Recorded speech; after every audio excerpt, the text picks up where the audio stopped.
তিনি তাকে ধরে আছেন অনেকক্ষণ পর হতে হতে কিছুক্ষণ পর জ্ঞান ফিরল। ফেরার পর তখন বলছে যে আমি আপনার কাছ থেকে একটা হাদিস শুনতে চাইছিলাম, হঠাৎ আপনি চন্দ্রাচ্ছন্ন হয়ে গেলেন। বলছে ঠিক আছে আমি বলছি। এই কথা বলতে বলতে তিনি আবার অজ্ঞান হয়ে গেছেন দ্বিতীয়বার। অনেকক্ষণ ধরে তাকে ধরে আছেন, তিনি তার হুঁশ নাই, জ্ঞান নাই। অনেকক্ষণ পর আবার বসছি। তখন বলছি যে আমি আপনার কাছে একটা হাদিস শুনতে চাইছিলাম, যেটা আপনি সরাসরি রাসূল সাল্লাল্লাহু আলাইহি ওয়াসাল্লামের কাছ থেকে শুনেছেন। তো হাদিসটা আমি শুনতে চাই। বলছে ঠিক আছে বলছি। বলতে গিয়ে তিনি আবার অজ্ঞান হয়ে গেছেন। বলতো তিনবার তিনি অজ্ঞান হয়ে গেছেন। অজ্ঞান হয়ে যাওয়ার পর আবার যখন তিনি জ্ঞান ফিরল, তার জ্ঞান ফিরল, তো তিনি বলছেন ঠিক আছে আমি বলছি। কেননা তিনবার তিনি ওই হাদিসটা বলতে গিয়ে অজ্ঞান হয়েছেন। আবু হুরায়রা রাদিয়াল্লাহু আনহু তিনি বলছেন যে কিয়ামতের ময়দানে তিন শ্রেণীর ব্যক্তিরা আল্লাহ সুবহানাহু ওয়া তাআলা পিছনে রাখবেন। তিন শ্রেণী। তার মধ্যে এক শ্রেণী হচ্ছে হাফেজ কারি, আলিম ব্যক্তি। আরেক শ্রেণী হচ্ছে ধনাঢ্য ব্যক্তি, মানে অনেক ধন সম্পদ ছিল, দান খারাপ করছে এরকম ব্যক্তি। আর আরেকজন ব্যক্তি হচ্ছে যে শহীদ হয়ে মারা গেছে, জিহাদ করেছে। তো এই তিন শ্রেণীকে আপনার কাছে ছোট মনে হচ্ছে আমাদের কাছে। আলেম শ্রেণী, জ্ঞানী, হাফেজ কারি, মাওলানা। শহীদ মানে সে যুদ্ধ করতে করতে শহীদ হয়ে গেছে।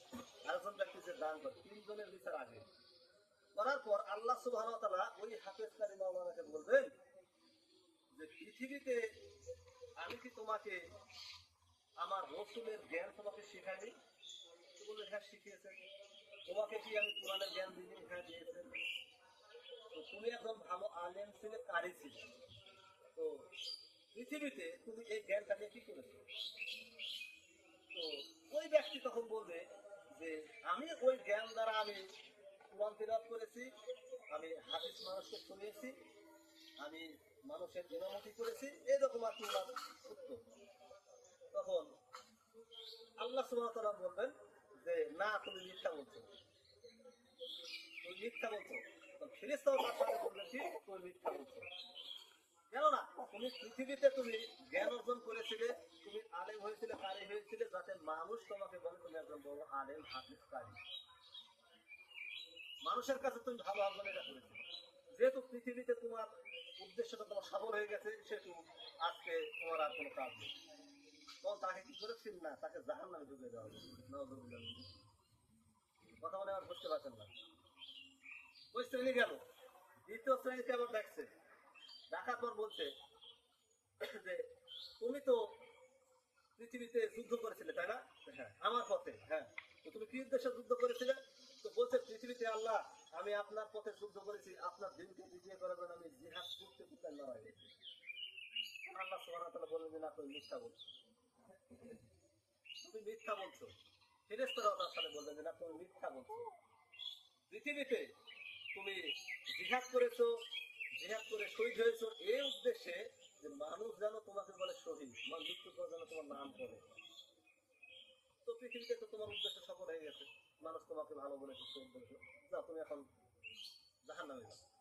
দ্বিতীয় শ্রেণী চলে গেল। আরেক শ্রেণী যেটা যে ধনৈশ্বর্য ব্যক্তি, মানে ধনাঢ্য ব্যক্তি, এই শ্রেণী রাখার পর আল্লাহ সুবহানাহু বলবেন যে পৃথিবীতে যে আমি তোমাকে সম্পদ দিই, বলে হ্যাঁ আল্লাহ আপনি দিয়েছেন অনেক সম্পদ, তো তুমি কি করেছো? তখন সেই শ্রেণীর লোকজন বলবে আল্লাহ আপনি আমাকে ধন সম্পদ দিয়েছেন, আমি দান করতে করতে মানে একদম ফকির একদম ধনী করে দিয়েছি, একদম দান করতে চারিদিকে ছড়িয়ে ছেড়ে দিয়েছি, কাউকে বাদ দিই, যে শেষ তাকে দিয়েছি। ওর কথা তো সত্য, ঠিক আছে, কিন্তু আল্লাহ সুবহানাহু বলছেন যে না তুমি মিথ্যা কথা বলছো। তুমি কি বলছো? মিথ্যা কথা বলছো। ফেরেশতা বলছো মিথ্যা বলছো। পৃথিবীতে তুমি দান করেছো, পৃথিবীতে তুমি মানুষের উপকার করেছো এই উদ্দেশ্যে যেন তোমাকে মানুষ বলে বড় দানশীল, অনেক দানবী ব্যক্তি। তো তোমার তো উদ্দেশ্য সফল হয়ে গেছে। তোমার উদ্দেশ্য কি হয়েছে? তোমার উদ্দেশ্য সফল হয়ে গেছে, যাও তুমি জাহান্নামে যাও। আচ্ছা, প্রথম বিষয় বলবেন তিন শ্রেণীর যে ব্যক্তিকে যে জাহান্নামে ঢোকানো, এরা কি খারাপ কাজ করেছে কোনো?